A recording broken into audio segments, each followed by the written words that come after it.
in your experience, how gamification methods or applications in the school context affect people with fewer opportunities or different abilities, let's say.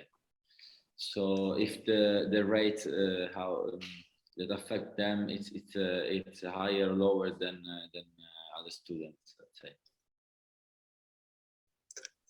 The question is, kids. What are the benefits? Yeah. What are the benefits? Okay. Gamification. Okay, that's a very good question. There's not a lot of scientific studies with control groups, which is what we would need in here, to be able to say for certain that using gamification or game-based learning works better than using it, because it's pretty much contextual. It depends on the group. Now, in my experience, what gamification and game-based learning do is getting your students more engaged in the class.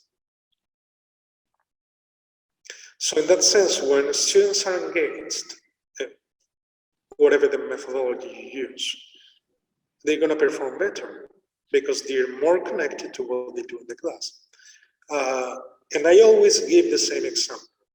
We've all had teachers doing master classes, just speaking all the time, which make you totally connected to what he's saying. They have the ability with their words, with their cadence, with their tone, with how they structure the lecture, to get you engaged for the whole lecture. You've done nothing, you've just been listening.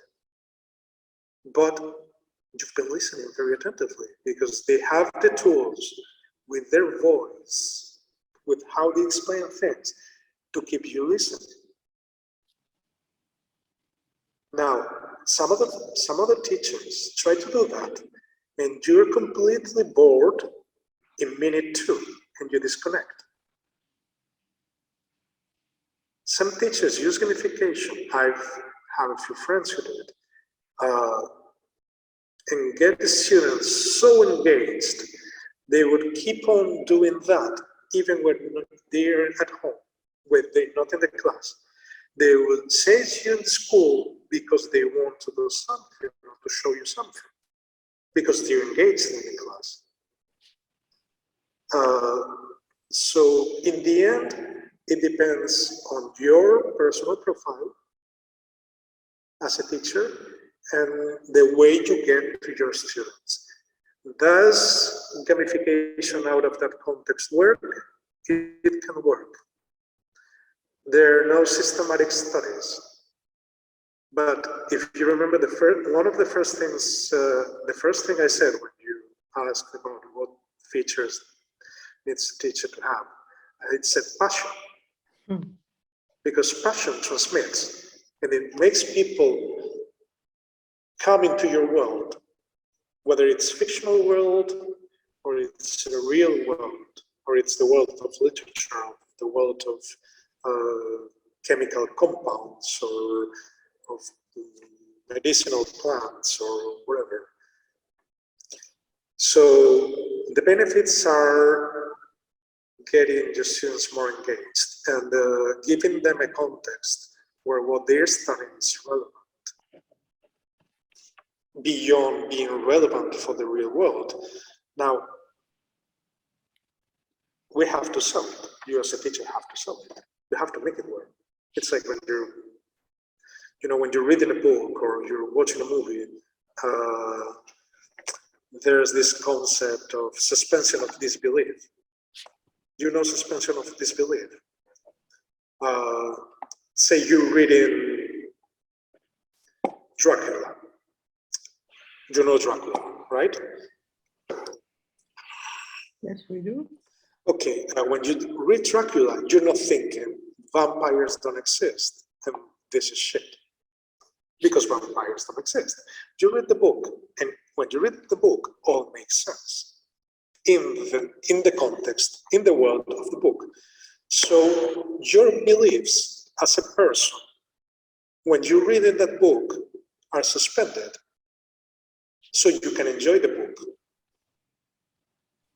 When you're watching a film, say Star Wars, You're watching Star Wars, and you know lasers don't sound in the space. There cannot be sound in the space because we physically know it's not possible. But you enjoy the pew, pew, pew, pew, pew, pew on their fighting each other. And you're not thinking, this is wrong. That shouldn't sound. You say, oh, this is very cool. Look at the rays, and look at the shots from the TIE Fighter and the X-Wing. So in that sense, it's the same in the class. If you can get that kind of suspension of disbelief, if you can make them engage in what you do and believe in what you're doing, and then you can connect that learning and that skill development to the real world, it's wonderful practice.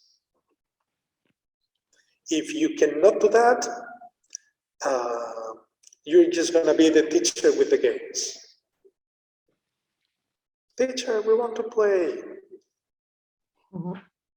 They don't want to, they're not interested in what you tell them. They just want to play. And that's what we don't want. We want focused play to develop skills or to learn content with our students more motivated. Because what we want is, they want them to find joy in learning, in being better, not just play games.